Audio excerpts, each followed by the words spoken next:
Stand by, lights 2 through 6, video 1 and 2, border in and sound 10. House out, lights 2 and border in, go. Lights 3 and video 1, go. Lights 4 and video 2, go. Lights 5, sound 10 and border out, go.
I'm a dying breed, a laborer, strictly muscle work.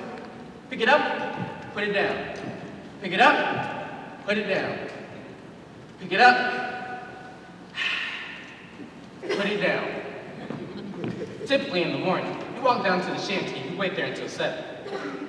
You go in at 7, you start walking away from the ladder, climbing up the steel. Then you plank it off every 2 floors. You disconnect the bottom of the mast, and you tie it to the bottom of the top of the boom on the top of the choking cable. Then you do it again and repeat it on the other side. I started working structural steel when I was 18 years old. I probably worked on towers 1,000 feet high. Most people are afraid of heights, so automatically every ironworker has an ego. You're doing something someone else can't. And you get to wear a tool belt. When you're 18 years old and you get to wear a tool belt, you have the wrenches in like a holster. You're like a cowboy. But I always knew I was going to be an iron worker. My older brother was an iron worker. My father was an iron worker. So it was a natural course of events.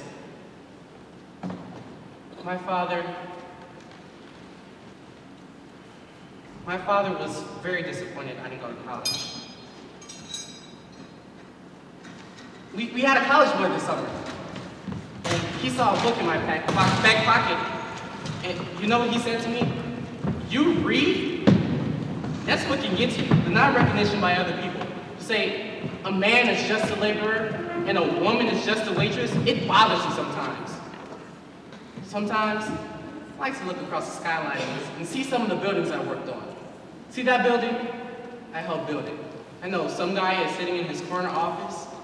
He's not going to think about me. But yeah, I think about him sometimes.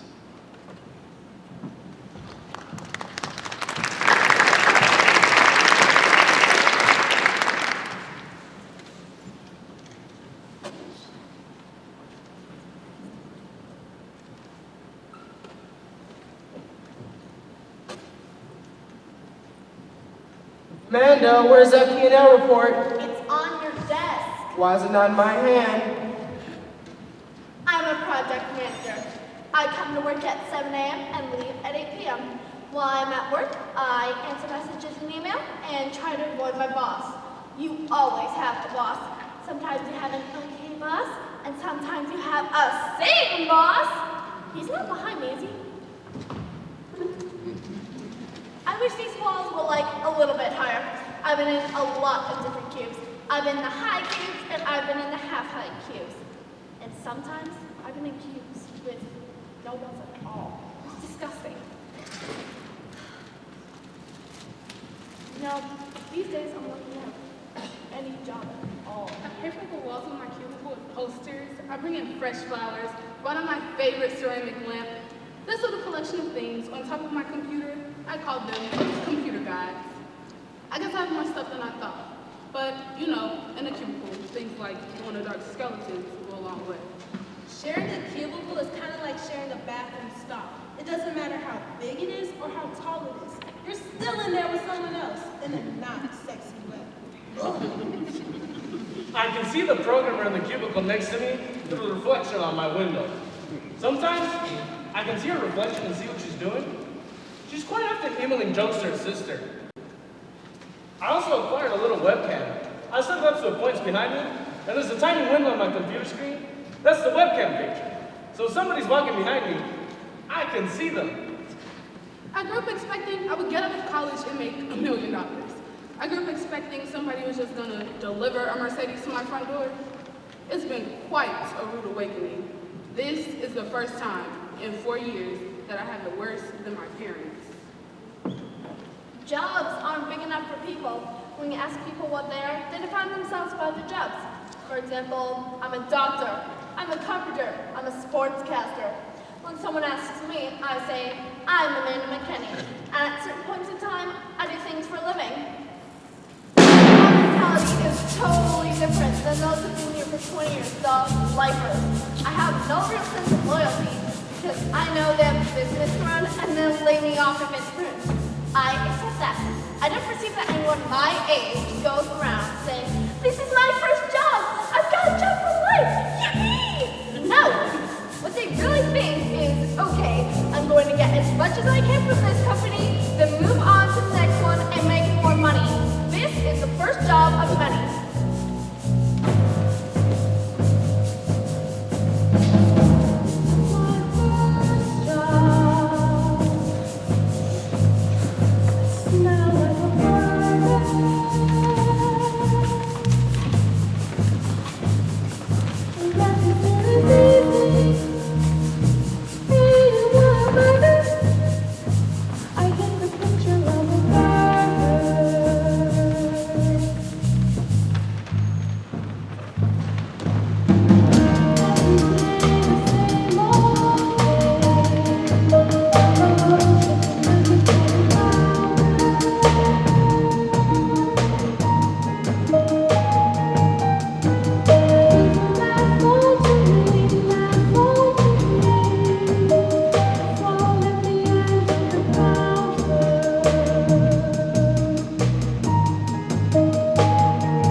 likes to work. Some people like tennis. I like work. I like being a leader. I like the responsibility of having a team of people all working for me. I like being the guy that everyone comes to. As you see, in our world of money management is still the sexiest job there is. Just ask any of the girls at the East Bank Club. Money is hot. True story. They just say that shows just looking at a Maserati can make a woman produce twice as many hormones as normal. Oh yeah, so if someone wants to call me a shallow douchebag, or corporate tool, a freaking robber baron, I take it as a compliment. Abso-freaking-lutely. I mean, that's what this country's all about. The free market. It's not perfect, but if they would just leave it alone, it would sure as hell correct itself better than a regulator could. Oh yeah, so some companies will go away, some people lose jobs, some people lose money. It's just basic capitalism. Who developed America? The regulators? The SEC? Or was it the Rockefellers? The Mellons? I mean, tell me what they did wrong. Rockefeller exploited some workers in the copper fields. Maybe he shot some of them. Fine, not perfect. But who benefited? The Mellons Bank is still around. Look at how many charities were funded by these people. How many theaters, museums, national parks are here for us to enjoy thanks to the robber barons. These are the giants who built our cities. Unless you have losers, you can't have winners. Hold on, I gotta take this. Yeah, okay, give me 5 minutes. Look, I'm gonna have to cut this short. I gotta get back on the phones before markets close overseas. Everyone works long hours. Kids wanna make it, he's gotta be willing to work long hours. And he's gotta know how to outsmart the regulators to make a profit. Christ, if you can't outsmart one little government staff, you might as well not show up to work in the morning. You know, I should be their teacher. That's what I've always wanted to do when I get tired of all of this. Get involved with young people. Pass on my knowledge, my ideas, my values.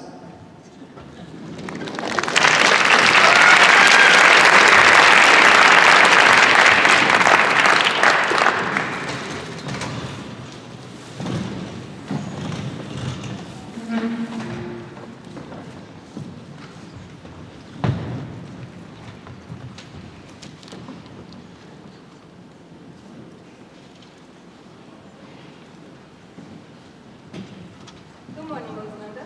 How are you? Good morning, Selena. I missed you.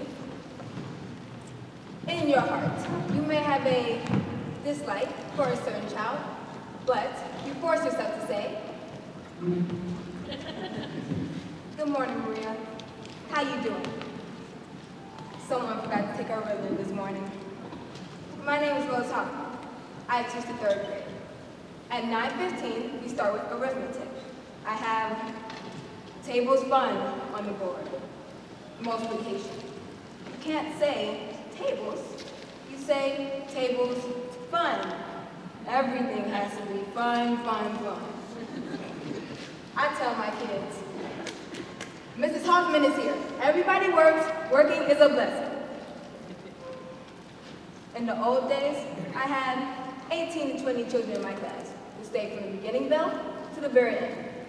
Today, I have 37 in my class. The children come in, play on their cell phones, then they leave for computer lab and art therapy. Oh yes, I've seen great changes since I began teaching in 1967. January 6, 1967. My students back then were Polish primarily. I love the Polish people. They worked hard. My classroom was always a showcase. In those days we did it ourselves. With colorful pictures and charts on walls. A snowman in winter, a pumpkin in fall. And all my supplies were in these little pots on the shelves. My children were always respectful. When the principal came, they would rise. If I had to leave for a minute or two, they always found something constructive to do. And everyone sat in their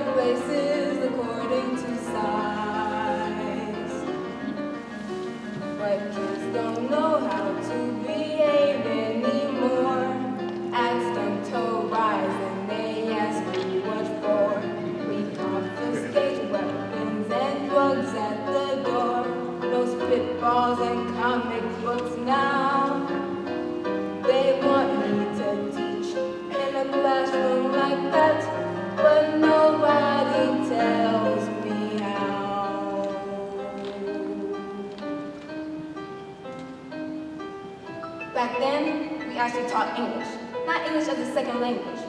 I'm surprised English is the second language. When my parents came over, they didn't learn Jewish as the first language at the taxpayers' expense. We didn't have problems with focus, with discipline. Of course, back then, we had the pattern. Oh yes, I'm a big believer in corporal punishment. It builds respect and trust. I made a big thing about spelling, but they learned by the time I got through. They copied the words till they knew them by heart. 10 times for the dumb one, twice for the smart, and gold stars were given to those who made sentences true. But why bother teaching them spelling today? Nobody knows how to read anyway. How can you spell what you can't even say? It's a habla español now. The one been teaching for 40-some years is no longer effective, or so it appears. Well, damn it works for me then, so what's wrong with it now?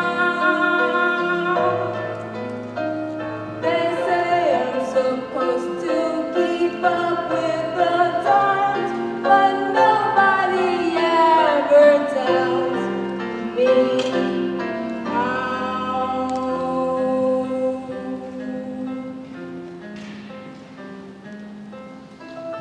There is one girl who sticks out of my mind in all my youth teaching. My favorite. She wasn't very bright, but she was never in trouble. I see her every once in a while. She gives no trouble today either. She has the same smile for everyone.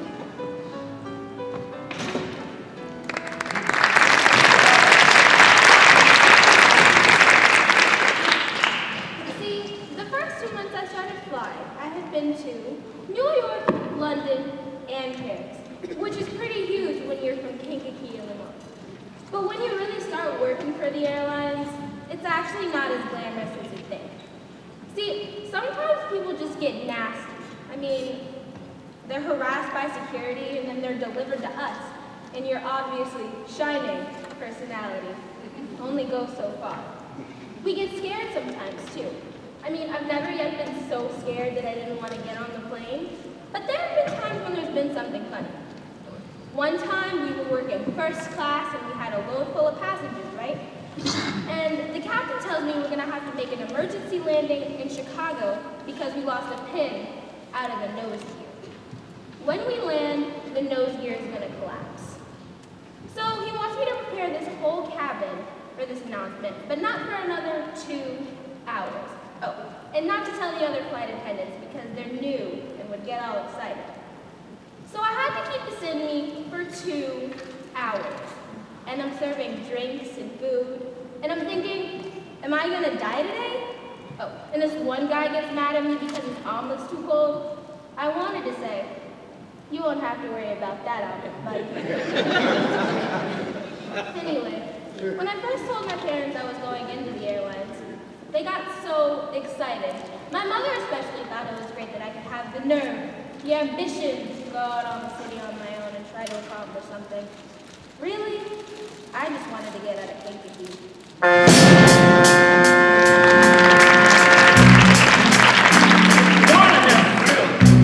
There ain't no comparison. Not even to a jet plane. To climbing on a steel truck and going out there in the Dan Ryan Expressway. The minute you climb aboard, you forget about the wife and kids you just kissed goodbye. And the adrenaline starts bumping. Breaking down the night, big body, put your ears on for me now. Big truck, you got to have a big life. So come on, brother trucker, you got to come back, mother. Can't see in double unless I close one eye. I got to roll, brother trucker.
up a load at one port, delivering it to another.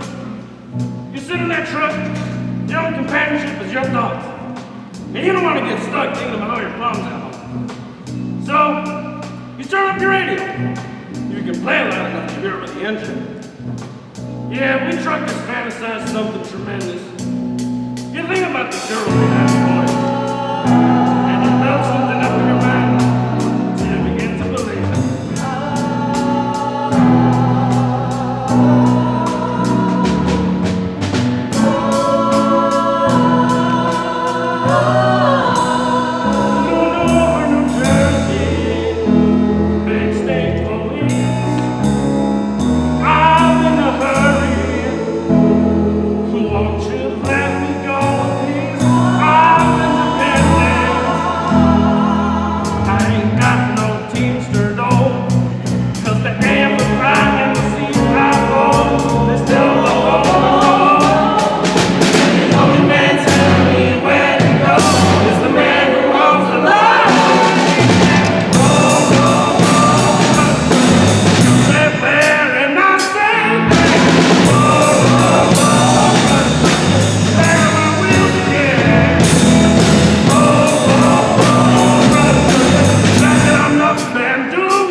Again.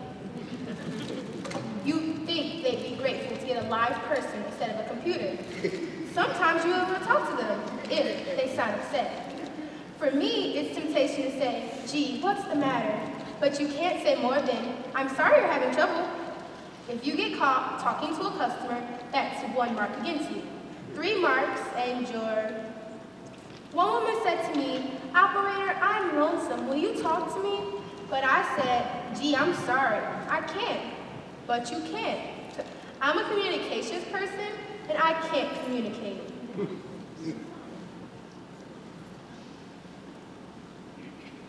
So, I used to think of a receptionist as the loser at the front desk taking phone messages. Now I am one. So my opinion had to change, right? She had to be special, because I'm so special. I'd be fine and having a conversation with someone, and then they'd ask what I did. When I'd say I'm a receptionist, they'd make up an excuse and walk away. So now, I make a better nature what I do.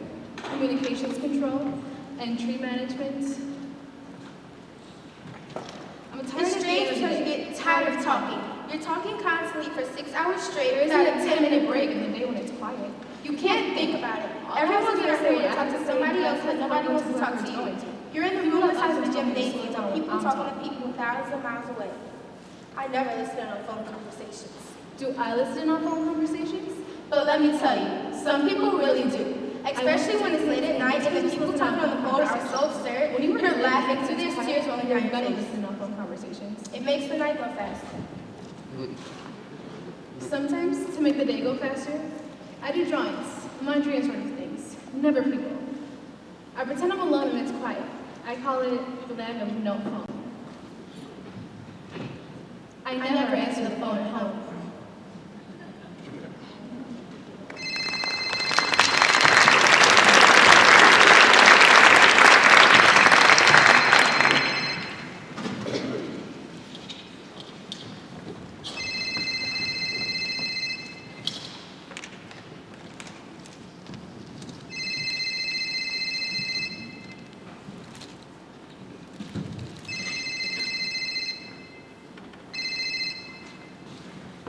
Hello? Oh, I'm sorry. No, thank you. My husband gets paper at the office and I read it online. No, I don't have an office. I don't work. I mean, I work, of course. It's just, I don't have a job. Anyways, thanks for the offer. I'm a stay-at-home mom. I guess in my Mother's Day, they would have called me a housewife. That's funny. It's not like I sit around the house all day watching soap operas. I have a lot of work to do. Just want something more exciting to talk about at dinner party, you know? Something that matters. What I do only matters to 3 people.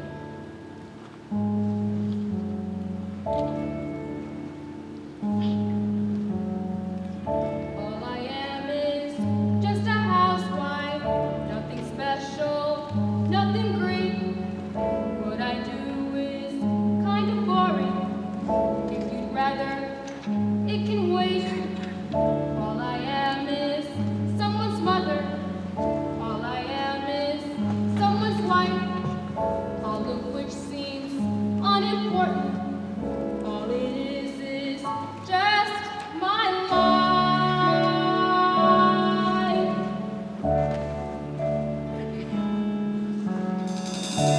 The laundry, wash the dishes, take the dog out, clean the house, shop for groceries, look for specials. God, it sounds so Mickey Mouse. Drop the kids off, pick their shirts up, try to lose weight, try again.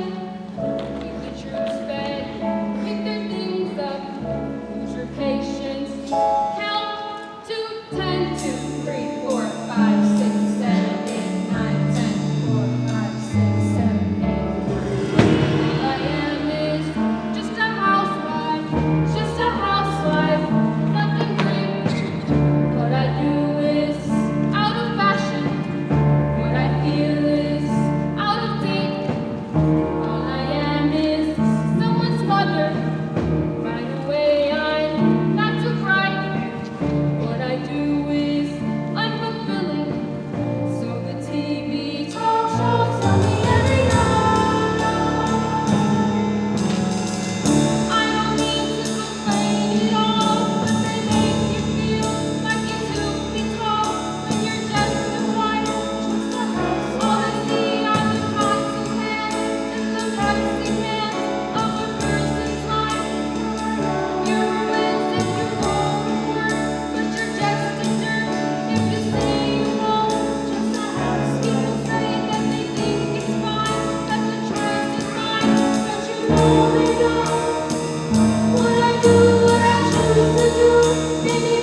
Don't just move behind someone and scream. Yeah, sorry. It's all right. Thank you.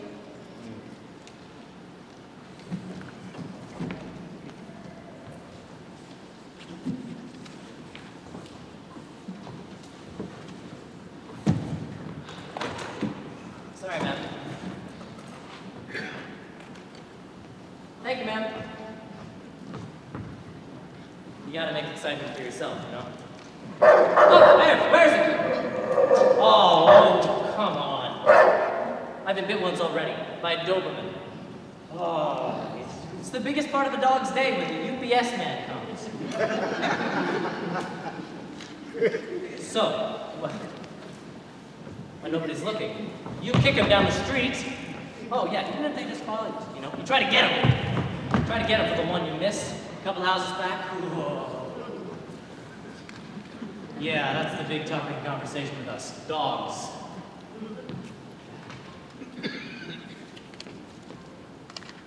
And women. You have a nice looking babe that sort of brightens your day. Okay. We have a code. We have this code we put in the system. We put a Q. And that stands for cutie. If you see a nice little honey lying out there in her backyard, she'll be wearing a two-piece bathing suit. She'll be lying on her stomach with the top strap undone. Okay. If you go there and you scare her good enough, she'll jump up. It's something to do. It adds excitement to the day. Oh.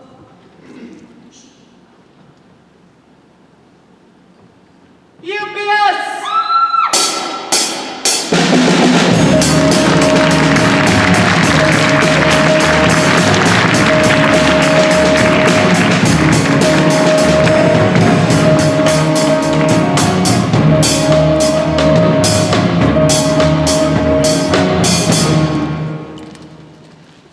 I never wanted to be a housewife like my mother and sisters. I mean, I knew I wanted more out of life. I was 15. I was sitting in this cafe and a friend came by and said, "Yo, hurry up.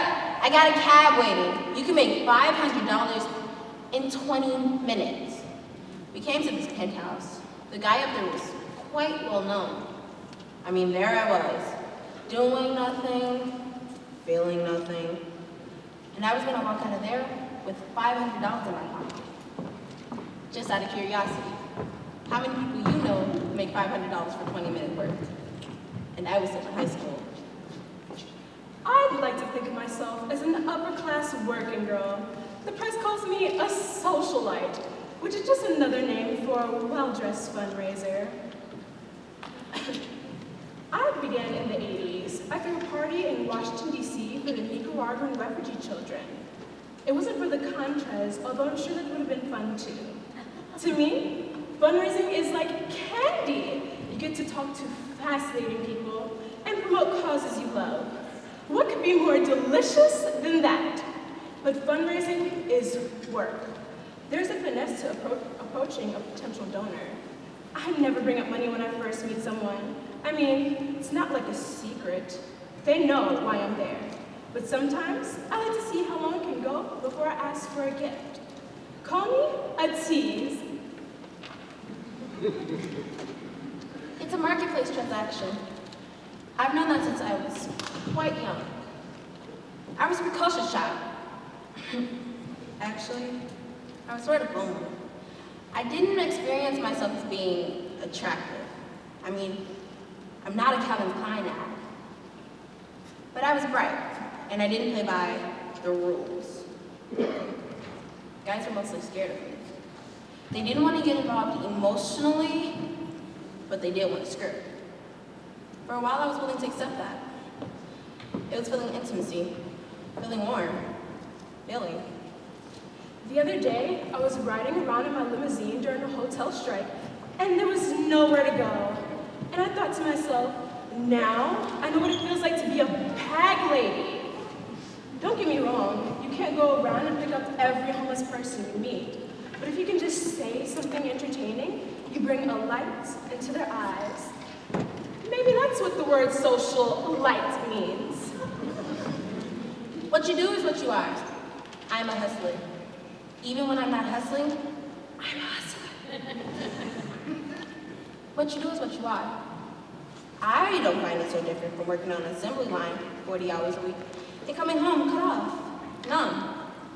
People aren't made to switch on and off like water faucets.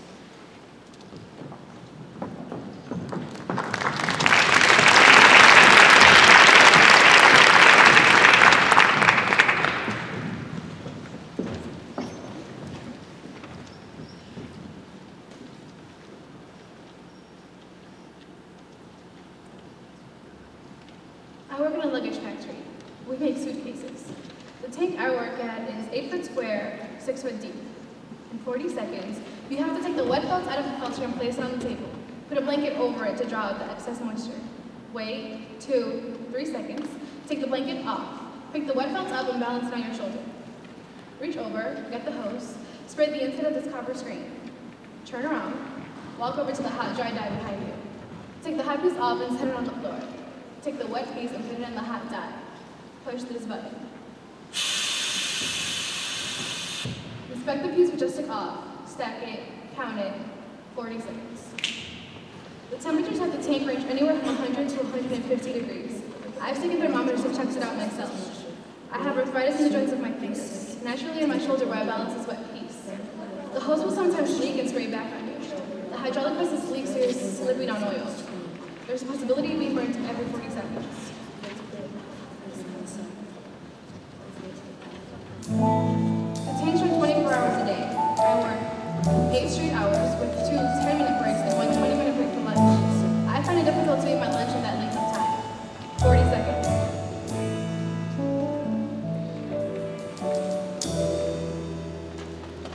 Granddad was a sailor, and he flew in off the water. My father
wish you didn't work in a luggage factory.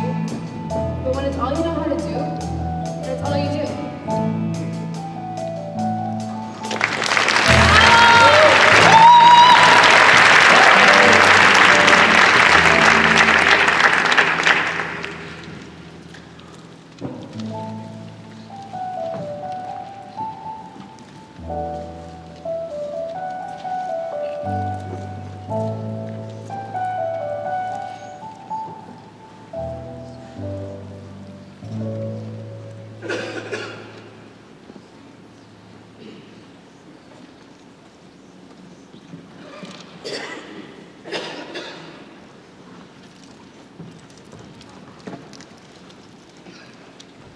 An organizer is someone who brings in new members. You try to put together an organization to give the people the power to make the changes. I put together a fairly solid organization of rural people in Pike County to stop Bethlehem Steel from strip mining.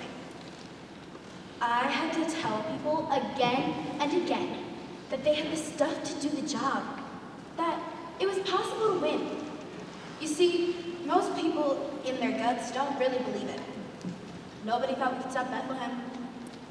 But see, all the people in Pike County really wanted was a park. Just a place for their kids in Bethlehem. Bethlehem said, go to hell. We're not giving you a damn thing. So, I got together 20 to 30 people together. I saw as leaders and I said, let's get that park. They said we can't. I said, yes, we can. So we got enough people together. We wrote letters, we protested, until we finally got on TV. And Bethlehem caved. A couple months later, 4,000 people from Pike County drove down to watch the bulldozers grading down the land to make that park. You see, people become convinced there's not a damn thing they can do. I think we all have it inside of us to change things.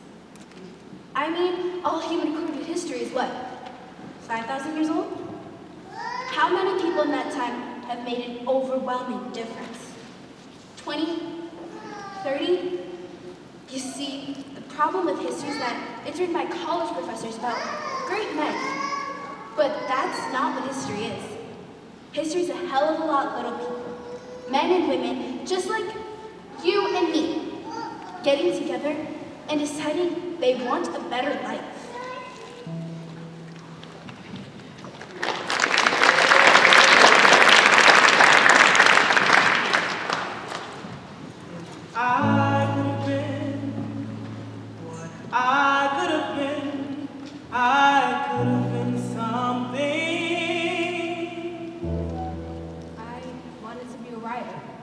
A Major League Baseball player. On a little farm. What I could be had been led to me. I could have been something.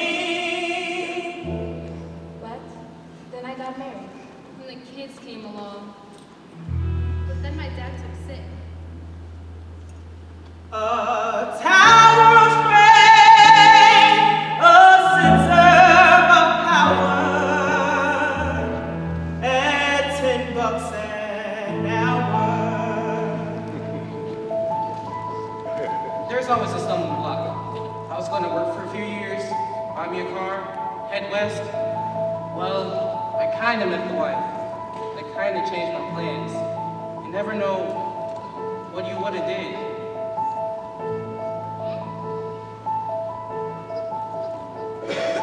I could have done what I could have done. I could have done big things.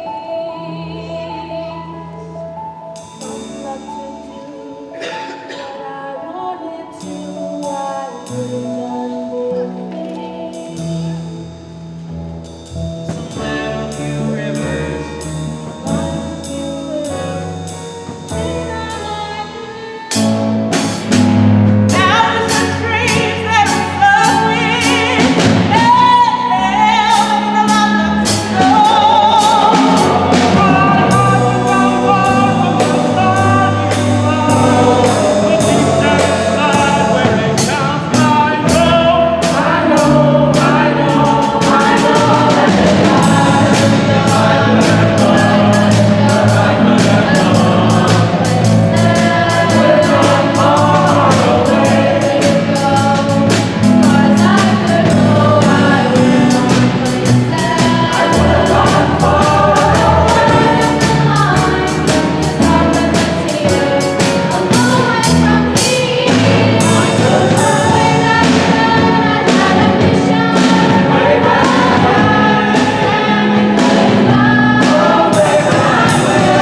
pretty good day laying stone.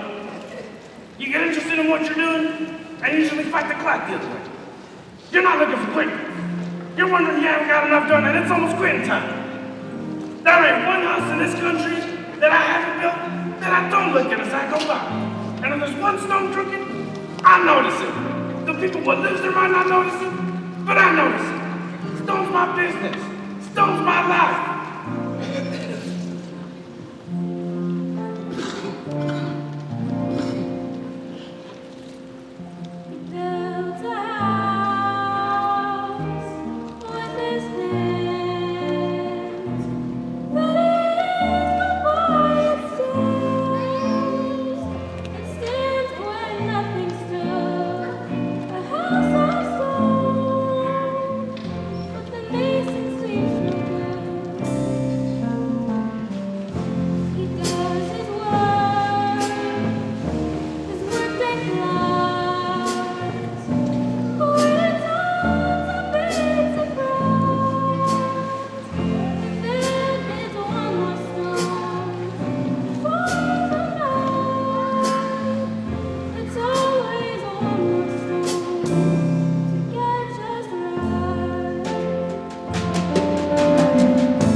Stone cabinets in the kitchen, everything's stone.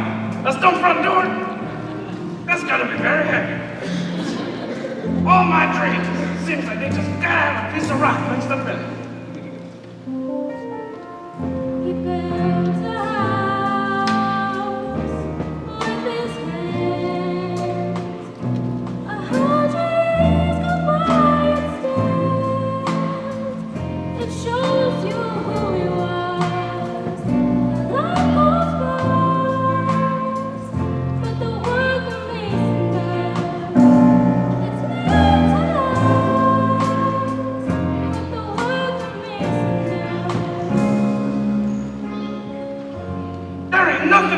Gonna last forever. But with stone, you get pretty close. It's made to last.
Being a publicity woman is a confession of weakness.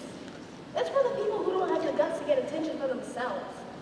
You spend your whole life telling the world how great someone else is. In this work, you don't build anything. If I had a little mom and pop candy store and built it into a bigger store, I might have sold it for $1 million. Who do I sell my clippings to?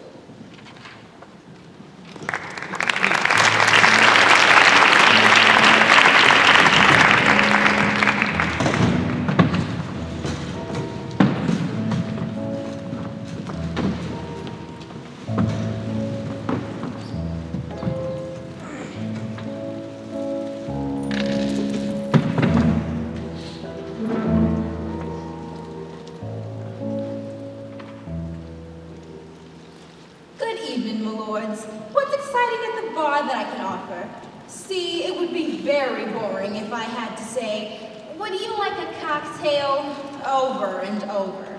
So, I come out different for my own enjoyment. I say, what's exciting at the bar that I can offer my lords, or something? They have cocktails, I give them philosophy. They have coffee, I give them political science. I have an opinion on every single subject there is. My bosses don't like it, so I have to speak sotto voce. But if I get heated, I don't give a damn. I speak like an Italian speaks.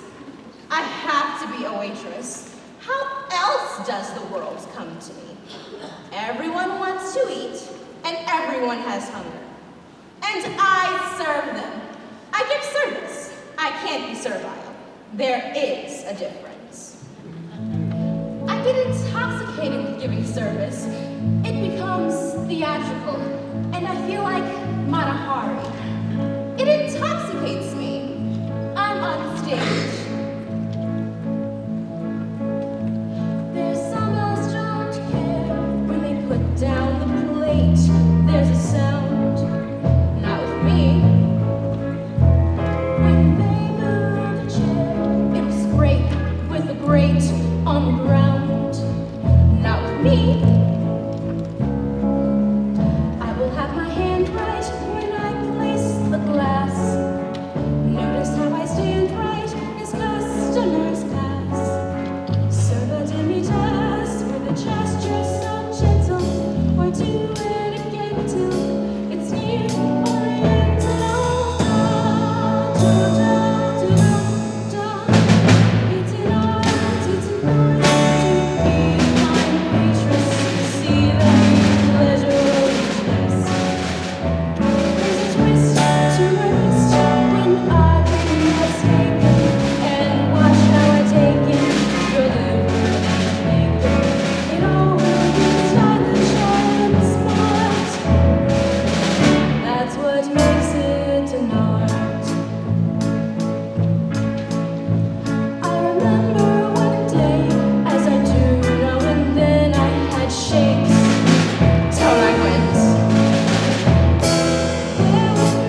on a vacation to Hawaii. Went with my lover. My eldest daughter said, act your age. I said, honey, if I were acting my age, I wouldn't be walking. Not after 16 years on this job.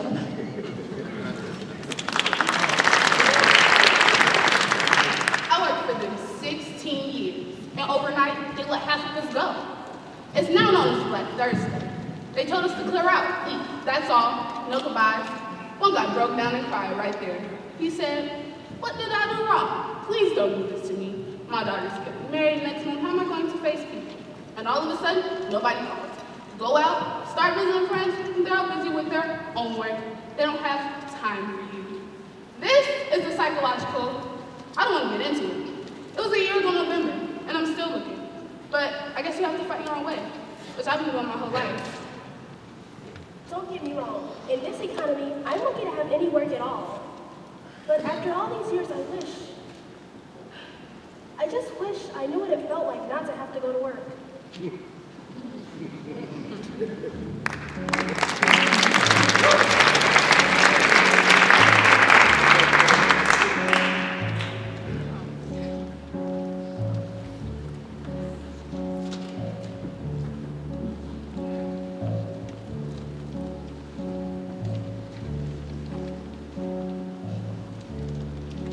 When I retired, the first few years I was downhearted. I had nowhere to go, nothing to do. So I gave myself a good go at home. Joe, I said, you can't sit at home like that and waste your time. You gotta get out and do things. Well, the day goes pretty fast for me now. I don't daydream at all. I just think of something and forget it. That daydreaming, it don't do you no good. Keep busy, keep moving. That's the trick.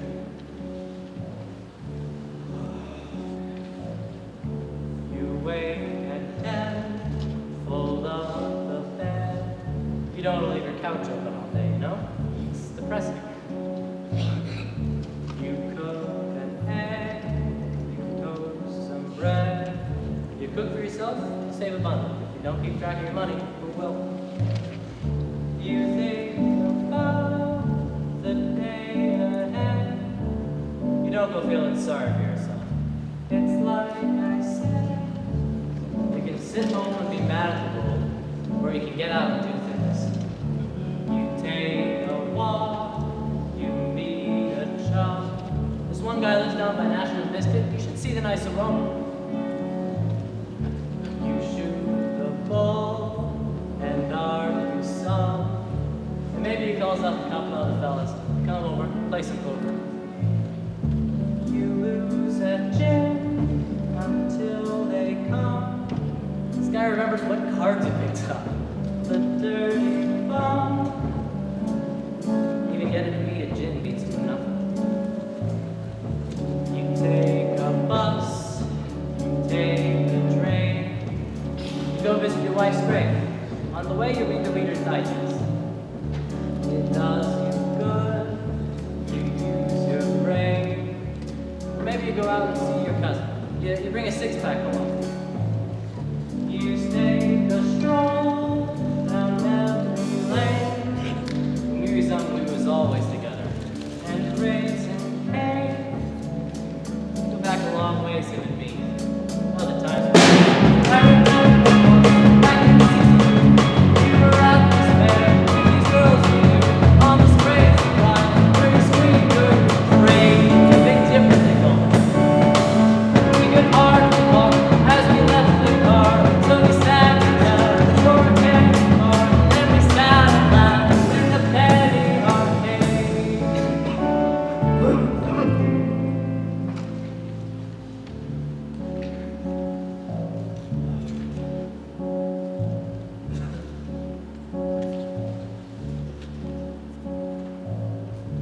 At 6 o'clock, you watch the news, and politicians get you so mad you throw your slippers at the set.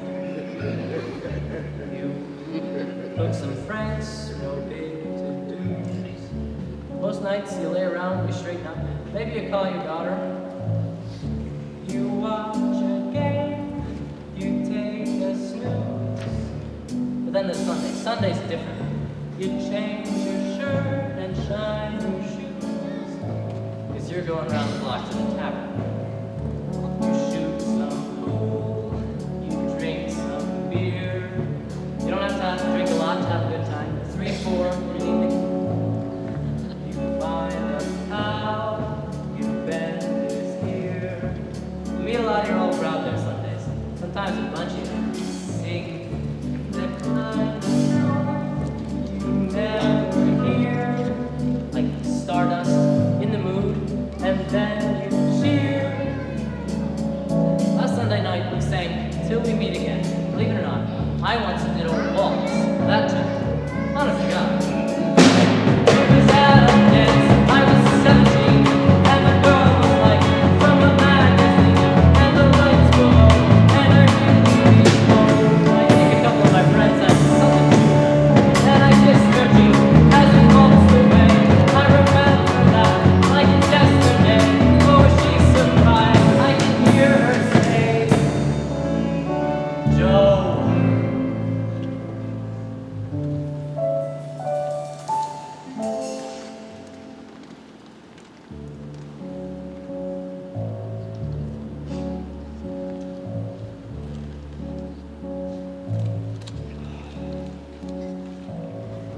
They drive you home from around the block.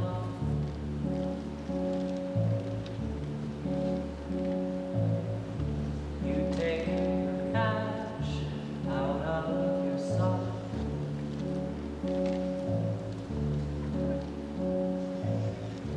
You fix the bed, you check the lock. You wind the clock.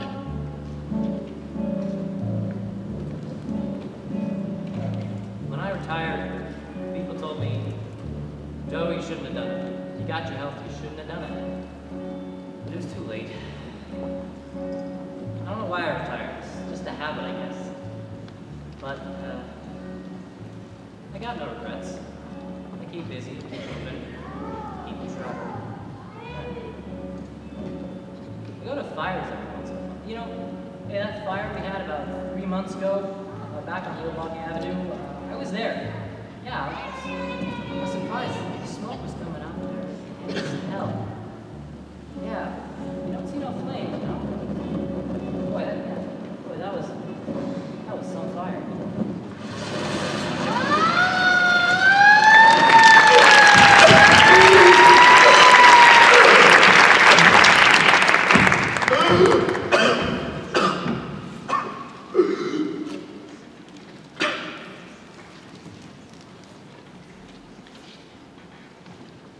Go on there, and it's dark. Smoke pouring out the goddamn building. It all happens really fast. I feel the Schmidt's heat to my left. I turn around, the whole damn room is orange, yellow. I can just see the orange and feel the heat. The lieutenant and the other firemen get a ladder up to save 2 people. But there was a guy downstairs trying to get out the door. They had bolts on the door. The guy was burned. Dead. You know what the lead man said? We lost the guy. Shit, we lost the guy. But you saved 2 people, how you supposed to know a guy sleeping on the pool table? Yeah, but we lost the guy. I always wanted to be a fireman. Everyone wants to be a fireman. It's like kids. Everyone's still a kid. You guys 40 years old, still kids, except they start to lose their head, don't screw so much. So I took the test in 98 and got in 99. The whole damn world is screwed up. The country's messed up. But the firemen, you actually see them produce. You see them put out fires. You see them come out with babies in their hands. You see them give mouth to mouth to a guy that's dying. You can't get around that stuff. I used to work in the banks once, you know. It's all pages and numbers. It's not real. But I can look back and say, I helped save someone. Someone could grow old. Someone can be born because of me. Just show something I did on this earth.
I'd write songs and things about my life growing up in the South, and my grandma and my mama. Now I got my own beautiful daughter, and I got plans for her. So I wake up every morning, and I leave my house, and I go squirrel floors down at the Marriott. And at night, it's back into this old office, and it's scrubbing again. That's what we've done for generations. My grandma, my mama, and me. Scrub. But my daughter, she ain't gonna do no domestic work. I ain't gonna get it ever to her. Mama worked like a mama before, but domestic work was their trade. They was smart, dressed, cooking, and living, help as a girl, babysitter, and the hotel maid. They were 6 days a week, all day long, and never had this. Those were the days when the minimum wage was anything you can get. They was being there without baby. Coming and going on the first thing they said. I didn't know. And after so many years, I don't wanna be a humble like you. I don't wanna pick up cans, I don't wanna be there. Just wanna sleep tonight. All day long I'm thinking, my kids out in the street somewhere. But those folks up in their rooms don't think you're thinking at the time. Always talking about you like you ain't even there. It's getting where something my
long line of cleaning women.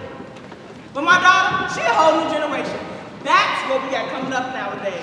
A whole new generation.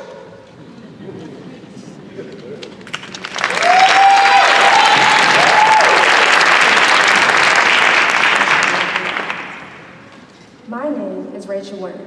I'm 19 years old. I run a mutual fund for the kids in my school.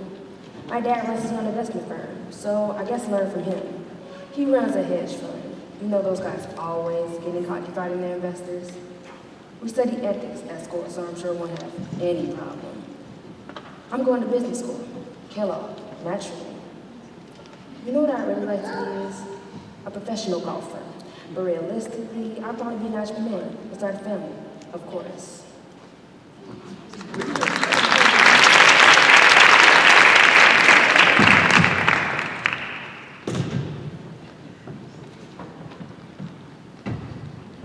My name is Charlotte Dawson. I'll be 20 in 3 weeks. So I got recommended for this job in the Chicago newsroom. Went up, talked to the editor-in-chief, told him how much I wanted to be a journalist. He liked me. I had a dress on. Coming to work for me is kind of a missionary kind of thing. About organic walnuts and raisins, it was just giving them out to everybody. See, in this stage of the game, I was in a very spiritualistic mood.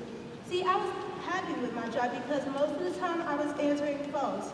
People would call and complain about things, and I would respond by saying, This is a capitalist paper, and as long as it's a capitalist paper, it's not going to serve you because its job is to make money for its owner. So you can either come down and take over the paper or go call up the editor. People responded really well to these kind of things, but then the editor would come and call me into his office, and he's like, lamb. I wanted to take a baseball and smash his head in.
To look at me and say, Dad, you're a nice guy, but you're a freaking dummy. Yes, if you can't improve yourself, improve your posterity. Otherwise, life ain't worth nothing. Might as well go back to the cave and stay there. I'm sure the first caveman went over the hill to see what was on the other side. I don't think he went there wholly out of curiosity. He went there to get his son out of the cave.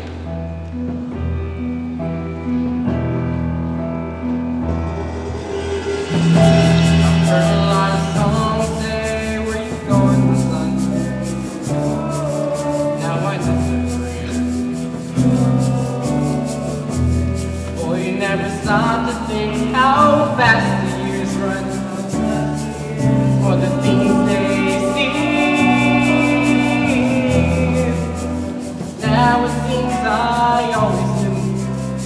Why do the things I do and the things I never did? Do the things I do. Why work my whole damn life so I could give a better life than the one my dad gave?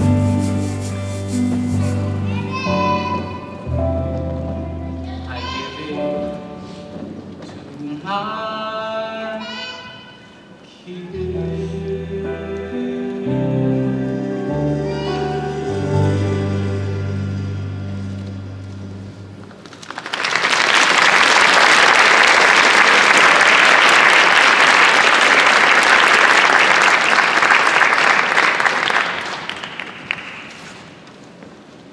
Take a piece of art, say Michelangelo's Sistine Chapel.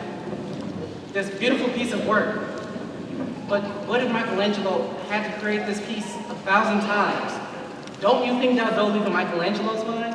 See, it's not just the work. Somebody built the pyramids. The pyramids, the Sears Tower, these things don't just happen. I don't care how, if you work on a road and you drive down it, you say, I worked on this road. Yes. If there's a bridge, you say, I will. If a carpenter builds like a cabin for poets, the poet's on a dedication, maybe 3 or 4 lines on the wall. Though we labor with our minds, this place that we sit and relax in was built with somebody, by their hands. Picasso can point to a painting. Authors can point to books.